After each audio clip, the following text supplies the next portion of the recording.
যারা হাসনাত আব্দুল্লাহ ভাইকে ভালোবাসেন তারা ভিডিওটা সম্পূর্ণ দেখে যান। বিষয় আমাদের নজরে এসেছে যে গণমাধ্যমের কর্মীদের পেশাদারি কাজে বাধা প্রদান এবং রাস্তার মধ্যে আমরা যে মোবাইল চেক করার মতো প্রাইভেসি লঙ্ঘন এবং ট্রাফিক কন্ট্রোল নিয়ে বেশ কিছু অভিযোগ আমাদের মধ্যে এসেছে।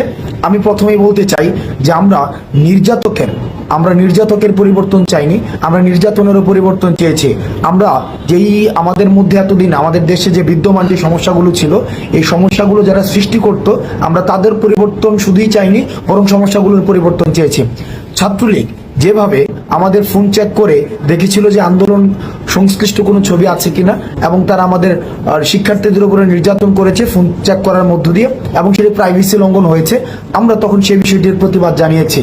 কিন্তু আজকে আমরা দেখেছি যারা বৈষম্য বিরোধী ছাত্র আন্দোলনের পরিচয় দিয়ে তারা বিভিন্ন মোড়ে এই যে ফোন চেক করে মানুষের প্রাইভেসি লঙ্ঘন করেছে, যেটিকে আমরা অত্যন্ত নিন্দনীয় কাজ মনে করছি এবং সেটির আমরা প্রতিবাদ জানাচ্ছি এবং তাদেরকে আমরা হুঁশিয়ার করে দিতে চাই, আপনারা এই ধরনের কাজের আর কখনোই পুনরাবৃত্তি করবেন না। কারণ এই ছাত্রলীগীয় কায়দায় যে কাজগুলো হয় আমরা সেটিরও কিন্তু পরিবর্তন চাই। দ্বিতীয়ত, আমরা খবর পেয়েছি যে ধানমন্ডি 32-এ আমাদের গণমাধ্যম কর্মীদের অনেকেই তাদেরকে ছবি তুলতে বাধা দেওয়া হয়েছে, ভিডিও ফুটেজ নিতে বাধা দেওয়া হয়েছে। আমরা বিশ্বাস করি গণমাধ্যমের অবাধ স্বাধীনতা থাকা প্রয়োজন এবং যারা মত প্রকাশ করতে চায় এবং যারা দ্বিমত প্রকাশ করতে চায় উভয়ের স্বাধীনতা নিশ্চিত করা প্রয়োজন।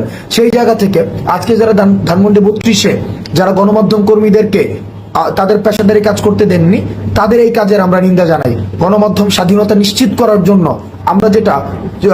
আমরা ফেসিস্ট গভর্নমেন্টের সময় আমরা যেটি দেখেছি যে গণমাধ্যমকে স্বাধীনভাবে কাজ করতে দেয়নি, সেই কাজের পুনরাবৃত্তি আমরা এখন আর চাই না। গণমাধ্যমের স্বাধীনতা উন্মুক্ত করা হোক। তৃতীয়ত, আমরা ট্রাফিক কন্ট্রোলের যে বিষয়টি, সেই বিষয়টি নিয়ে আমাদের কিছু বিষয় আমাদের কাছে পর্যালোচনা এসেছে যে ঢাকার বিভিন্ন প্রান্তে স্বতঃস্ফূর্তভাবে শিক্ষার্থীরা ট্রাফিক কন্ট্রোলের কাজ করছে, সেটি অবশ্যই ইতিবাচক। কিন্তু 2 কিলোমিটার একটা রাস্তায় যদি 5 থেকে 6 বার সেখানে ট্রাফিক চেক করা হয়, সেটি মানুষের বিরক্তির পর্যায়ে পড়ে। সুতরাং যারা বিভিন্ন পয়েন্টে ট্রাফিক কন্ট্রোলের কাজ করছে তাদের প্রতি অনুরোধ থাকবে, আপনাদের কাজটি অনেক বেশি মহৎ এবং অনেক বেশি মহান এবং এই ক্রান্তিকালীন সময়ে আপনাদের অবদান অনস্বীকার্য।